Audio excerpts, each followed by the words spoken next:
Hello everyone, welcome to the channel. Today we'll be going over my SnipeBlade bow blade. This one right here is going to be a lot different from most other bow blades. Typically whenever you see bow blades, they're only capable of sneaking in and out of the shadows. They're sitting at like 12k health. You could just look at them a little too hard and they'll just die. With this particular setup, you'll actually have all the survivability while keeping up with all the damage as well. Now, that may sound like hearsay, that may sound like sorcery to some of y'all, but in reality it's just simply just knowing how to min-max. Most builds, when it comes to bow blades or blades in general, do not min-max properly. In fact, I have a whole bomb that can sit at 51k health, and I'll show that up on screen right now. So if a bomb can do this, without needing anybody else to assist them in stat wise, you can clearly make a bomb, not a bomb, you can clearly make a bow build that actually has that. On the topic of this, what we're running right here is Shrine bow and the ice staff. Now when it comes down to the traits of it, you want to have powered back bar, so what I have currently. That's because I just didn't transmute my gear yet. And then when it comes down to the bow, you want to have that Nernholms preferably. You can even do a sharpened if you want to. We're doing Clever Alchemist for the head and shoulders. This is going to be a heavy helmet and then light shoulders. If you want to min-max it properly, do a heavy chest piece of Clever Alchemist. And then finally for the other set that we're running, it is Morag Tong. Simply you just put the Morag Tong on the places that need to be placed down from there. And from there, let's really explain why we're running these setups. So we're primarily doing poison and disease damage for this build, and while we're doing this, we're going to be running a lot of medium armor, getting our usual stuff for crit damage as per usual. Usual culprits for crit damage: Channel Mundus, being a Khajiit, being a SnipeBlade on your front bar with assassination skill, and then 2 to 3 other things, and that's typically how you're going to get your crit damage up high.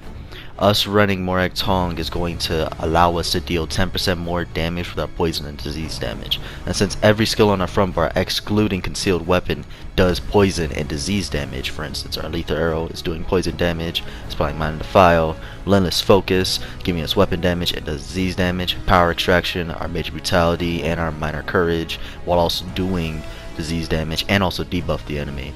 Concealed weapon is here for the buff, minor expedition, and movement speed, while also doing some damage here and there. Shouty Disguise is Shouty Disguise, one of the best skills in the game with incap. Obviously, when you go into our back bar, this is where we get a lot of sustain coming in. This is how we stay alive. Refreshing Stride, a refreshing path, giving us access to a lot of healing and recoveries. Susceptibilities, how are we proccing our veteran ice staff? We'll go a little bit more into that in a moment. And then obviously siphoning attacks, that's how we get our magicka back. That is our biggest sustain pool for magicka, because we're not heavy attacking too much on our back bar, but whenever we do, we get access to a damage shield, which is pretty nice. And then obviously healthy offering, resolving vigor with soul siphon. Soul siphon. Going into some of these passes that you're seeing right now, this is where we're getting a majority of our damage done kicking in, particularly Vine Dusk and then also Hawkeye. And then obviously right here you can see our damage shields right here. This is the one I was talking about with the fully charged ice staff. Heavy attack, that's really powerful. That's what's really keeping this build so versatile and capable of staying in fights that typically most other blades can't do. We're still Vampire Stage 3, so we're getting both the Undeath passive and a Strike from Shadows passives, giving us weapon damage, also proccing our concealed weapon, while at the same time allowing us to have that 30% damage mitigation whenever our health gets really low. So typically, the best way to describe this build is like this. It is like most other 1vx builds, however, it is just simply have a bow on the front bar, and it is running Morag Tong, and it's applying more or less the same amount of debuffs that you'll see from, I guess you'll say like a 1vx Master's Dual Wield Veteran Ice Staff. It may not be applying the same debuffs, but it's applying a majority of them. And yes, a good amount of that is coming from the Veteran Ice Staff, but not all of it is coming from that. So, getting back into how this exactly is working out, we already know that Morag Tong is applying 10% damage taken to the targets whenever they are hit with any attacks. So any attacks that I do to you, you're going to take more poison and disease damage. This then combos with the fact that I'm running Lethal Arrow and I'm running the Shrine bow, which, if you didn't see earlier, it increases your damage done for your Lethal Arrow up to a maximum of 33% the closer you are to the target. I think the maximum distance you can be to the target for the increased damage done is 5%, and that's like 18 meters away. So if you're not close, you're only getting 5%, but if you're really close, you get that 33%. Now I believe the closest meter where it gives it to you is like I want to believe 5 or 6 meters. So that's why I'm very much close to the targets, and I always want to be closer and closer to the targets. The only negative about being closer to the targets is that they could bash you, but most people do not try to bash the bows. Most of the time, you don't have to be inches from their face in order to do this. You could just be close to them and simply just keep using your lethal arrows, run relentless focus, you know, hit the strikes on that, combo that together. Do concealed weapon as well, because you can always, if you're flanking the target, hit them with concealed weapon and then afterwards debuff, you know, Veteran Ice Staff, apply the tether, and then do a fully charged heavy attack with your Ice Staff. That's going to stun them. You swap to your bow, hit them with relentless focus, or you can go ahead and hit them with incap, and then just start activating lethal arrows until eventually they run out of stamina roll dodging, or they run out of stamina blocking, or they do whatever they was doing and they just die from the amount of pressure that you're doing to them, because incap is going to make them take 20% more damage. So again, in terms of the damage, you know, I'm getting really deeper into the logistics of how you're doing the rotation, how you're doing this and how you're doing that, but it's very important that you really realize, like, just off of Morak Tong and incap, that's 30%. You running Veteran Ice Staff and you're applying the other debuffs, minor vulnerability, that's at 35%. Now we're going to include the crit damage modifier on top of this with minor brittle, that's 45%. So that means that just by me walking up to you and hitting you with elemental susceptibility, I'm already making you take 10 from Morak Tong, because this majority of the skills I'm going to be running, right? These are going to be skills hitting you, and then on top of that, you're going to be taking another 5 from minor vulnerability, and then the minor brittle. So that's 25%. I already made you take a quarter more damage whenever I crit. And if I don't crit, I'm making you take 15% more damage. That's the equivalent of a major and minor vulnerability immediately on the target. But things get worse when you realize my own damage done starts getting increased, because again, I have that 33%. So if you include that 33%, and we're talking about my lethal arrows now, how hard can these lethal arrows start hitting for? Well, if I'm in if I have the maximum damage done possible, like I'm really close up to you and the Veteran bow is proccing, I'm gonna get the 33% increase from there on top of that 25% we just spoke about. So now instead of sitting at 25%, we're sitting at a strong 58% increased damage done. But it gets worse, because, you know, if I'm also within that range to be that close to you, I'm getting another 5%. So instead of being at 58%, I'm at 63%. But wait, it gets worse, because I have another 25% increased damage done modifier coming in from the fact that when you're using a bow, and the more times you light attack any of the targets, you're going to get access to more and more damage done for your bow abilities, going all the way up to 25%. So each time you light attack a target, you get 5% increased damage done for your bow abilities. Light attack them 5 times, you have 25%. So if I'm fully buffed, right, we just agreed that we was at 63% increased damage done. This is without CP, by the way. This is like, oh, I fully buffed and debuffed you. We're at 63%. From the 63%, we're adding another 25%. That means we're at 80. What? What's that number? 88? Yeah, we're at 88% increased damage done, right there. And then obviously we still have so much crit damage that we're sitting at 49% with CP. Now if you take out the CP, we're at 41%, and that's fine. That still means that whenever I'm critting you, I can easily do almost 200% increased damage done. Now yes, there is crit resistance, and most people have a fair bit amount of crit resistance. So, you know, once we get into it, it's like, okay, it's closer to, like, in total, I'm increasing the attack, the lethal arrow attack, by probably like a 170, 180%. And that's still really strong, because most people can't even get up to 100% increased damage for what they're doing. And then this lethal arrow is hitting so hard, as you can see in the video. Like, yeah, it's not hitting 14, 15Ks, but at the same time, though, for the fact that it's not on some complete gank blade, oh, well, if you see me, I commit suicide levels. And even then, of those gank blades, a lot of times, what do you see them? You see them in Cyrodiil, and you find the guys that really don't know what they're doing, like they're level 2, they're not buffed, they're not this, they're not that. Nope, I'm fighting people that are ready to fight. At all times, you're ready to fight me. We're going out and we're duking it out. They see me, I see them, we're fighting, I'm healing, they're healing, and they're still being able to take 10Ks like it's nothing. Still hitting for 8s, still hitting for 9s, constantly applying the pressure. And obviously you can see there's a couple werewolves in these clips, they're taking even more damage. So if you fought a werewolf in this, you know, in this scenario, and we're in BGs, they take so much damage it's not even funny. They will actually take over 100% more damage if you fully buff and debuff the target. So if you fully buff yourself and you fully debuff the target, they will take over 100% more damage. But yeah, getting into it, you now understand how the damage works. You already understand how crit damage is going. Weapon damage is very simple. I get so much weapon damage from a multitude of sources because I'm also running Clever Alchemist. So when I drink a potion, I get the weapon damage. When I activate Power Extraction, I get weapon damage. When I go invisible, I get weapon damage from the Vampire passive. You know, so. And then when I'm light attacking with Relentless Focus and I'm building up these stacks and I have access to them, I'm getting weapon damage. So for the most part, weapon damage is just a second nature on a build. Like I said in one of my previous videos that I just recently uploaded, getting weapon damage is one of the easiest things to do in a game. If you don't know how to get weapon damage, it's simply that you just don't know how to min-max a lot of times. Because if you're having issues getting up to say 5k weapon damage for a DPS, then you probably don't have crit damage, and then you probably don't have damage done, and then you most likely don't have any crit chance. You probably don't have much pen, because if you can't get weapon damage down, one of the easiest things to do in a game, then how do you expect to now have all these other impressive stats? You simply won't have it. So at the end of the day, again, just remember, keep this in mind. Stack as much damage done and crit damage as possible, and as you stack up a lot of your crit damage, you're going to get access to a lot of passives that's going to assist you with weapon damage.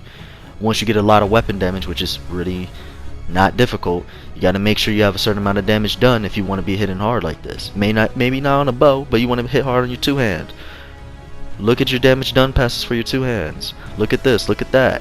You know, not all the time do you need to go on YouTube to find a build video. Sometimes you can just make your own build by simply just figuring out how to make a build. Again, I have a YouTube video going over how to make your damage in ESO be increased easily.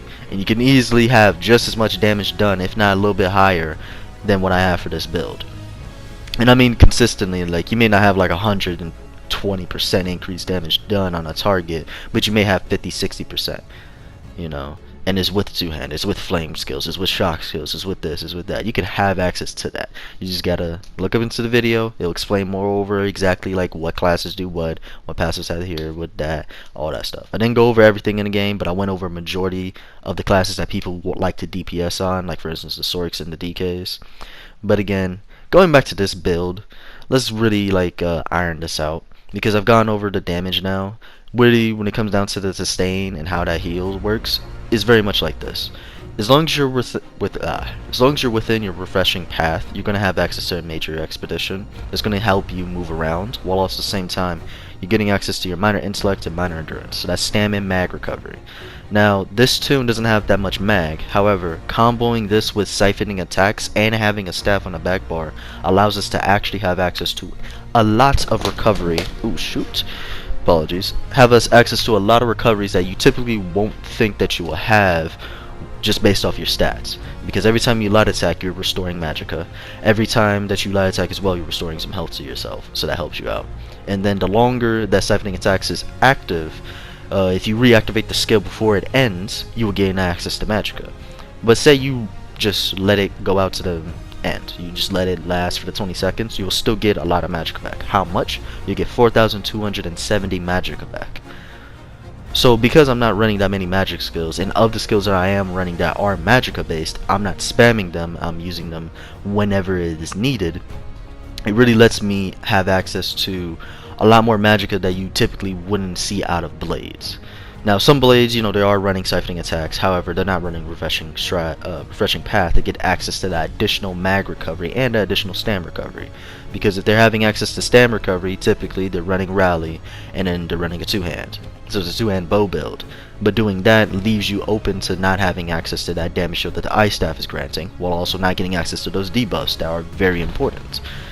So important that it's one of those things as if you don't have access to some of these debuffs, and maybe not all of them, you really have to ask yourself, like, damn, do I really think I could kill these people consistently? Because, you know, not having minor vulnerability, that goes somewhere. Not having minor brittle, like, that's really a lot. Shit, that's 15% when you add them both together. So things of that nature, like if you're making builds or you're looking into damage for builds, consider stuff like that. Alright, how much debuffs am I putting on people? If I'm not putting any debuffs, how much damage do I have to justify not doing that?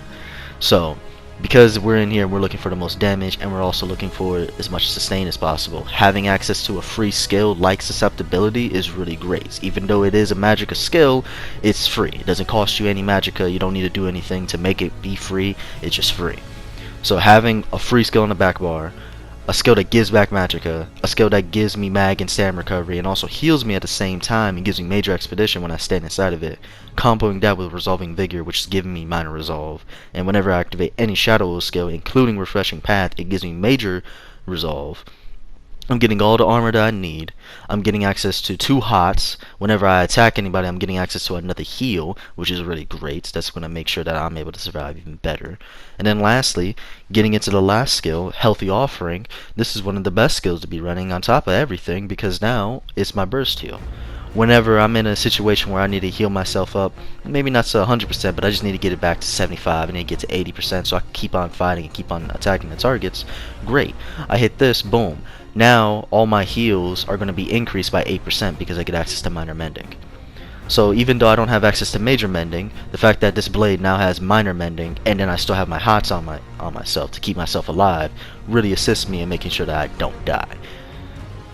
So now you can see how the sustain is kicking in on its own. In worst case scenario, say all else fails, I'm being pressured a lot, I need to survive, I can go ahead and just activate my Soul Siphon ultimate on my back bar. This is going to be a burst heal that turns into a hot. So initially it's going to burst heal you and your teammates, and then on top of that it's going to grant out major vitality to all those that have been healed by the skill.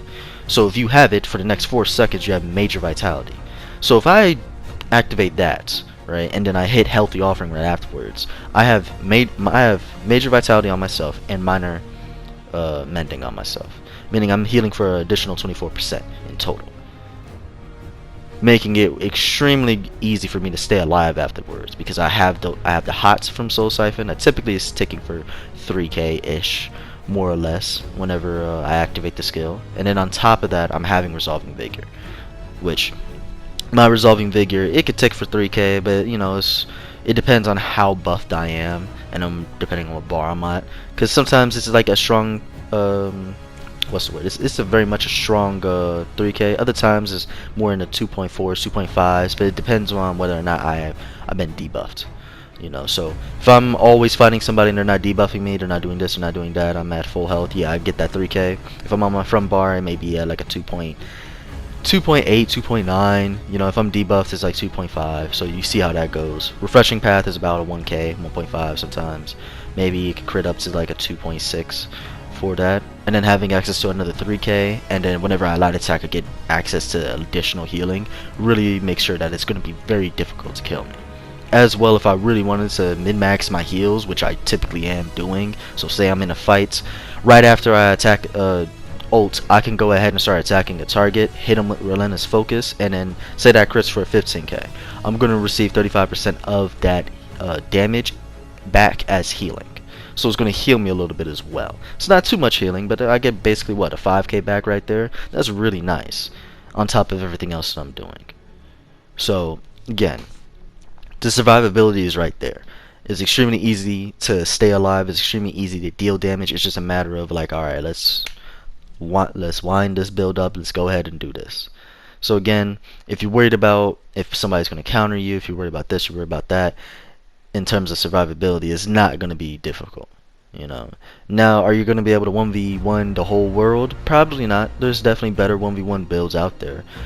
You know, are you going to be able to walk into Cyrodiil and bomb the whole world? No, it's not a bomb build. This is just a bow build. You know, so keep that in mind. Don't expect this build to work everywhere. But if you're going into Cyrodiil and you're going into a keep and you're fighting people, oh yeah, it'll work. You know, you're trying to bomb a whole ball group, yeah, you're not gonna do that. You don't have a bomb setup for that. But you're trying to kill somebody in that ball group, yeah, you have the damage to do it. Just make sure you time it. Make sure that you have people around you, because you expect to kill what, somebody in a ball group that has 45k health and he's on a DPS and he has 8 other people healing them. Yeah, better hope there's other people next to you that are assisting you in that damage. Doesn't matter what build it is. I don't care what anybody says. Unless you're on a bomb, you're not about to just walk up into a ball group, kill somebody, and then walk out. It's the same thing. You go into the BGs and you find somebody. Well, it's a little different in BGs, but if you find somebody in BGs and it's a coordinated ball low group and you're not coordinated, yeah, it's gonna be a little difficult trying to kill people. It's gonna be a little difficult, just a tad bit difficult, you know, especially if they got them healers out. But again, this is with anything. You know, I'm really just going over just like all your scenarios, how this build will work, where you should be fighting at, how you should be fighting with it. Again, just walk up and smack people. Make sure you're using your skills and you're buffing yourself.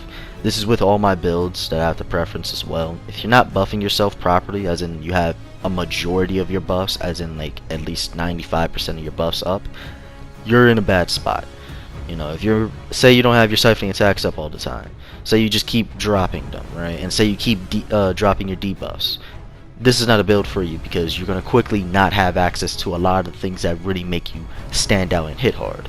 You're going to be just hitting hard, you're going to be hitting as hard as just as most other people, if not worse than most people, because I'm not stacking a whole bunch of penetration because it's not needed. But if you're not applying your debuffs, you're not applying your buffs, you're over here just, oh, I just want to lethal arrow a target from long range, but I don't have my major brutality on, I don't have this on, I don't have that on. Yeah, you might as well just try a different build where you don't have to buff yourself. This is a very buff intense build. This is with all builds that you get in the end game. So if you're not interested in end game PvP where you have to buff yourself, go into old console build. And even then, you still have to find buffs that you need to do for yourself. There's still things to be putting on, there's still this, there's still that, so keep that in mind. So when you're making builds or you're trying to find a build, this is something you have to buff yourself on. You don't like buffing? Shit, maybe you want to play a different game. But yeah, with that being said, I'll holler at y'all later. Peace.